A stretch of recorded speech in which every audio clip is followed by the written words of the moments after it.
Delhi police की special cell का नाम सुनते ही जहन में साहस, बहादुरी और अनुशासन की तस्वीर उभरती है। इसी सेल का हिस्सा थी काजल, वह महिला कमांडो जो बाहर तो लोहे की दीवार बनकर समाज की रक्षा करती थी, लेकिन घर की चार दीवारी के भीतर वे एक मासूम बेटी, एक ममतामयी माँ और एक उम्मीद से भरी पत्नी थीं। मगर किसे पता था कि जिस सिर पर वे गर्व की खाकी टोपी पहनती थीं, उसी सिर को उनका अपना जीवन साथी डंबलों से कुचल देगा। नमस्कार, मैं हूँ राज माहुर, आप देख रहे हैं न्यूज़ वॉच इंडिया। बीती 10 जनवरी की रात काजल के लिए काल बनकर आई। द्वारिका मोड़ स्थित उनके घर में कोई बाहरी दुश्मन नहीं घुसा था, बल्कि उनका पति अंकुर चौधरी हैवान बन चुका था। काजल के भाई निखिल ने जो खुलासे किए वो रूह कपा देने वाले हैं। अंकुर ने निखिल को फोन किया, लेकिन मदद के लिए नहीं, बल्कि अपनी दरिंदगी का गवाह बनाने के लिए।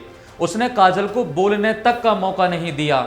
निखिल बताते हैं, अंकुर ने मुझसे कहा कि मैं कॉल रिकॉर्ड कर लूं, क्योंकि वह काजल को मारने जा रहा है। फोन के उस पार से काजल की आखिरी चीखें सुनाई दी, वो चीखें जो शायद आज भी निखिल के कानों में गूंज रही होंगी। एक भाई के लिए इससे बड़ी बेबसी क्या होगी कि वे फोन पर अपनी बहन को मरते हुए सुन रहा था और चाह कर भी कुछ नहीं कर सका। काजल और अंकुर की शादी नवंबर 2023 में बड़े अरमानों के साथ हुई थी। उनका 1.5 साल का एक मासूम बेटा भी है, जिसे शायद अब तक यह नहीं पता कि उसकी मां अब कभी ड्यूटी से लौटकर उसे गले नहीं लगाएगी। आरोप है कि अंकुर शादी के बाद से ही पैसों और गाड़ी की मांग को लेकर काजल को प्रताड़ित कर रहा था।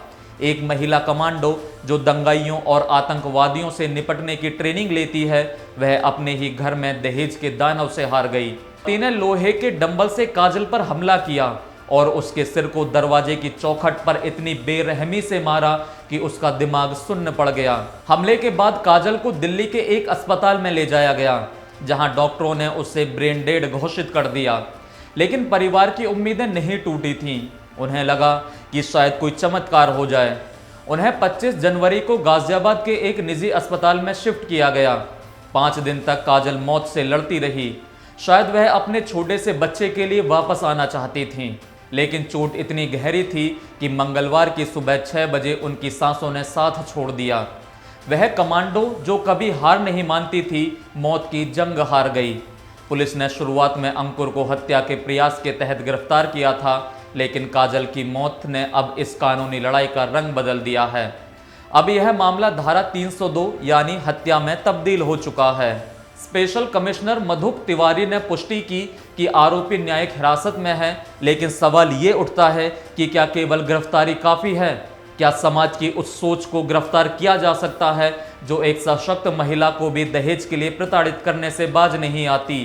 काजल का जाना दिल्ली पुलिस के लिए एक बहादुर साथी का खोना है, लेकिन उनके परिवार के लिए यह कभी न भरने वाला जख्म है। उनकी वर्दी अब सूनी है और उनका 1.5 साल का बेटा अब अपनी सुपर मॉम की बहादुरी की कहानियां तो सुनेगा, लेकिन उसकी ममता का साया कभी महसूस नहीं कर पाएगा। यह घटना हमें सोचने पर मजबूर करती है कि जब समाज की रक्षक सुरक्षित नहीं है, तो हम अपनी बेटियों के लिए कैसा संसार बुन रहे हैं।